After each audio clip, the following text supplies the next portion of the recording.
بسم اللہ الرحمن الرحیم۔ رمضان کا مہینہ وہ واحد مہینہ ہے جس میں اللہ تعالی شیاطین کو بھی قید کر دیتے ہیں۔ شیاطین کو بھی اللہ تعالی اس مہینے کے اندر زنجیروں میں جکڑ کر باندھ دیتے ہیں، قید کر دیتے ہیں۔ شیاطین کے اوپر بھی زور نہیں چلتا کہ وہ انسان کو کسی برے کام کی طرف ورغلائے، کسی برے کام کی طرف لے کر جائے۔ اور اللہ تعالیٰ اپنی رحمتوں کے دروازے کھول دیتے ہیں، اللہ تعالیٰ اپنی برکتوں کے دروازے کھول دیتے ہیں، اللہ تعالیٰ جنت کے دروازے کھول دیتے ہیں، اللہ تعالیٰ دوزخ کے دروازے بند کر دیتے ہیں۔ اور رمضان کے مہینے میں ہر دن اور ہر رات میں اللہ تعالیٰ امت محمدیہ صلی اللہ علیہ وسلم کے ہزاروں لاکھوں لوگوں کی مغفرت کے فیصلے فرما کر انہیں جنت میں داخل فرما دیتے ہیں۔ ان کی مغفرت کے فیصلے ہو جاتے ہیں، ان کی مغفرت کے فیصلے ہو جاتے ہیں۔ یہ رمضان کا مہینہ ہی ایک ایسا مہینہ ہے جو اللہ تعالیٰ کے قرب حاصل کرنے کا ذریعہ بنتے ہیں، جو اللہ تعالیٰ کو راضی کرنے کا ذریعہ بنتے ہیں، جو اللہ تعالیٰ کو منانے کا ذریعہ بنتے ہیں، جو ہمارے اندر جتنا بھی گند و غبار اور جتنی بھی غلاظتیں اور جتنی بھی بیماریاں ہمارے اندر جو پورے سال میں شیطان داخل کرتے ہیں، یہ ان ساری بیماریوں کو دھونے کا مہینہ ہے، یہ ان ساری غلاظتوں کو ختم کرنے کا مہینہ ہے، یہ بھائی چارگی کا مہینہ ہے، یہ محبتوں کا مہینہ ہے، یہ الفتوں کا مہینہ ہے۔ اللہ تعالیٰ اس مہینے میں شیطان کو انسان پر طاقت نہیں دیتے، اللہ تعالیٰ شیطان کو بھی قید کر دیتے ہیں۔ شیطان کو اللہ تعالیٰ نے سب سے زیادہ مہلت بھی دی ہے اور شیطان کو اللہ تعالیٰ نے سب سے زیادہ طاقت بھی دی ہے کہ وہ انسان کے اندر داخل ہو کر وہ انسان کو ورغلاتا ہے، انسان کو وسوسوں میں ڈالتا ہے، انسان کو برائیوں کی طرف لے کر جاتا ہے، برے کام جو ہیں وہ انسان کو مزین کر کے دکھاتا ہے تاکہ انسان جو ہے وہ برے کام کی طرف جائے۔ حضرت آدم علیہ السلام کو جب اللہ تعالیٰ نے پیدا کیا تو شیطان مسکراتا ہوا ہنستا ہوا آیا۔ مجسمہ جب اللہ تعالیٰ نے بنایا حضرت آدم علیہ السلام کا تو فرشتے سارے کھڑے تھے، شیطان ہنستا ہوا کہے لگاتا ہوا مزے سے آیا تو شیطان نے آ کر حضرت آدم علیہ السلام کو دیکھا اور زیادہ ہنسنے لگا۔ تو جو فرشتے کھڑے تھے فرشتوں نے پوچھا کہ اے ہمارے سردار، شیطان اس وقت سردار تھا، اے ہمارے سردار آپ کیوں اتنا ہنس رہے ہیں؟ تو شیطان نے کہا کہ اللہ تعالیٰ نے ایک فضول چیز بنائی ہے، یہ بے معنی چیز ہے، کسی کام کی نہیں ہے۔ تو اس کے بعد شیطان حضرت آدم علیہ السلام کے اندر داخل ہوتا ہے، ناک کے ذریعے سے اندر داخل ہوتا ہے، پورے جسم کا اندر سے معائنہ کرتے ہیں، ہر جگہ پر اللہ تعالیٰ نے اس کو تسلط دیا جانے کا۔ پھر جب واپسی باہر آتا ہے اور باہر آ کر تھوڑا سا افسردہ ہو کر بیٹھ جاتے ہیں، غمگین ہو کر بیٹھ جاتے ہیں، غم زدہ ہو کر بیٹھ جاتے ہیں۔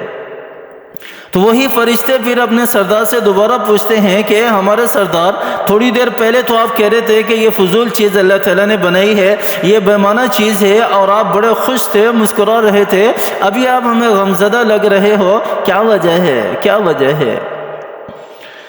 تو شیطان نے کہا کہ میں اس مجسمے کے اندر داخل ہوا، ہر جگہ پر میں چلا گیا، مجھے کہیں پر کچھ بھی نہیں ملا، کوئی ایسی چیز ہو جس کی وجہ سے اس کی بڑی وقعت ہو، اس کی فضیلت جو اللہ تعالیٰ رکھنے جا رہے ہیں وہ نظر آ جائے، کہیں نظر نہیں آئی۔ لیکن اس انسان کے اندر ایک جگہ ایسی تھی جہاں مجھے جانے کی اجازت نہیں تھی۔ میں نے بہت کوشش کی اس جگہ پر جانے کی اور مجھے جانے کی اجازت نہیں ملی کہ میں اس جگہ پر پہنچ سکوں اور دیکھوں کہ یہاں اللہ تعالیٰ نے کیا رکھا ہے۔ میں اس لیے غمزدہ ہوں کہ انسان کا جتنا بھی جو بھی انسان کا کمال ہے وہ اسی جگہ کے اندر ہے، اس کے علاوہ اور کسی جگہ میں نہیں ہے، اور وہ انسان کا دل ہے۔ دل کے اندر حضرت آدم علیہ السلام پر دل پر وار کرنے کی، دل کے اندر جانے کی اللہ تعالیٰ نے طاقت نہیں دی۔ آپ صلی اللہ علیہ وسلم کی حدیث بھی ہے نا کہ آپ صلی اللہ علیہ وسلم نے کیا فرمایا کہ انسان کے جسم کے اندر ایک خون کا لوتھڑا ہے، اگر وہ صحیح ہو جائے تو سارا جسم صحیح ہو جاتا ہے، اور اگر وہ خراب ہو جائے تو سارا جسم خراب ہو جاتا ہے، سارا جسم خراب ہو جاتا ہے۔ اور اسی طرح آپ صلی اللہ علیہ وسلم کی دوسری حدیث ہے کہ انسان جب گناہ کرتا ہے تو اس گناہ کی وجہ سے شیطان جب گناہوں کی طرف اسے لے کر جاتا ہے، وہ گناہ کرتا ہے تو اس گناہ کی وجہ سے اس کے دل پر سیاہ نقطہ لگتے ہیں، اور پھر جس طرح وہ گناہ کرتا رہتا ہے وہ دل اس کا بالکل سیاہ ہو جاتا ہے، کالا ہو جاتا ہے، پھر وہ کسی بھی اچھی بات کو لینا گوارا ہی نہیں کرتا، کسی بھی نیکی کی طرف وہ قدم نہیں اٹھاتا، کوئی بھی نیک کام کرنے کے لیے اپنے آپ کو ابھارتا نہیں ہے، جذبہ نہیں دلاتا۔ کیوں؟ اس لیے کہ گناہ کر کر کے اس کا دل مردہ ہو چکے ہے۔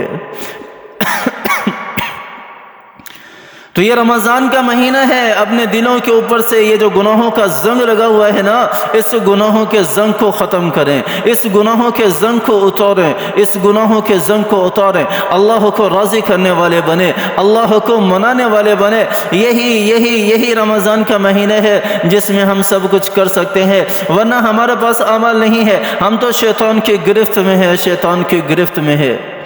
لیکن میرے بھائی اور دوستو بزرگوں، یاد رکھنا کہ رمضان کے روزے اور جتنے بھی نیک اعمال ہیں وہ کسی کام نہیں آئیں گے اگر کسی بندے کے اندر ایک گناہ پایا جاتا ہے۔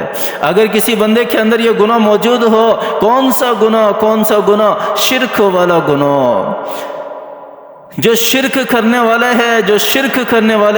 اگر شرک کرنے والا جتنے بھی اہتمام کے ساتھ رمضان کے روزے رکھ لے، یہ رمضان کے روزے اسے فائدہ نہیں پہنچائیں گے، یہ رمضان کے روزے اس کے لیے برکتیں کھینچ کر نہیں لائیں گے، یہ رمضان کے روزے اس کے لیے رحمتیں کھینچ کر نہیں لائیں گے، یہ رمضان کے روزے اس کے لیے اللہ کی رضا کو کھینچ کر نہیں لائیں گے، یہ رمضان کے روزے اس کے لیے باعث مغفرت نہیں بنیں گے، باعث رحمت نہیں بنیں گے، باعث نجات نہیں بنیں گے، جہنم سے چھٹکارے کا ذریعہ نہیں بنیں گے۔ کیوں نہیں بنیں گے؟ کیونکہ وہ اللہ کے ساتھ کسی دوسرے کو شریک ٹھہرا رہا ہے، شرک کر رہا ہے۔ وہ اللہ کو جس کے لیے وہ روزے رکھ رہا ہے، جس کے لیے وہ ساری کی ساری عبادتیں کر رہا ہے، وہ اسی کو تنہا نہیں سمجھتا، اسی کو سارے کے سارے معاملات کا کارساز نہیں سمجھتا، اسی کو اپنا معبود نہیں سمجھتا، کسی اور کو بھی اس کے ساتھ شریک کر رہا ہے، تو سمجھ لو کہ وہ بھلے جتنے بھی اہتمام سے روزے رکھ لے، بھلے اپنے آپ کو باقی جتنے بھی گناہ ہیں ان سے بچا لے، اگر وہ اس گناہ سے توبہ نہیں کرتا تو یہ سارے کے سارے اعمال اس کے ضائع ہو جائیں گے۔ کیونکہ میرے اللہ نے خود قرآن پاک کے اندر ارشاد فرمایا، ان اللہ لا یغفر ان یشرک بہ ویغفر ما دون ذلک لمن یشاء، کہ اللہ تعالیٰ جو ہیں،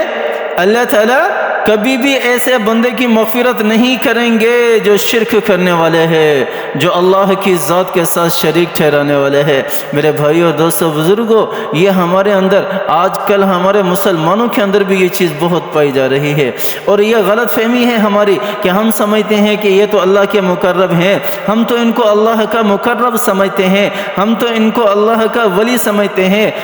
اللہ کا مقرب سمجھ کر، اللہ کا ولی سمجھ کر آہستہ آہستہ ہم انہی سے مانگنا شروع کر دیتے ہیں، سارے کے سارے تصرفات کا کارساز انہی کو بنا لیتے ہیں، ہم اپنے معاملات بھی انہی کے سپرد کر دیتے ہیں۔ اور جس طرح مشرکین مکہ کہا کرتے تھے کہ یہ بت تو اللہ تعالیٰ کے مقرب ہیں، یہ بت تو اللہ تعالیٰ کے معاون ہیں، یہ بت تو اللہ تعالیٰ کے ساتھ تعاون کرتے ہیں، اور پھر انہی کی پوجا کرتے تھے، انہی کی عبادت کرتے تھے۔ تو میرے بھائیو دوستو بزرگوں، اس گناہ سے توبہ کریں، رمضان سے پہلے اس گناہ سے توبہ کر لیں۔ میں بھی توبہ کرتا ہوں، اگر نہ جانے انجانے میں اگر مجھ سے کوئی ایسا الفاظ زبان سے نکل گیا ہو جو اس گناہ کی طرف جو ہے اشارہ کرتا ہو، یا اور جتنے بھی گناہ ہیں میں ان سارے گناہوں سے میں بھی توبہ کرتا ہوں، آپ حضرات بھی عہد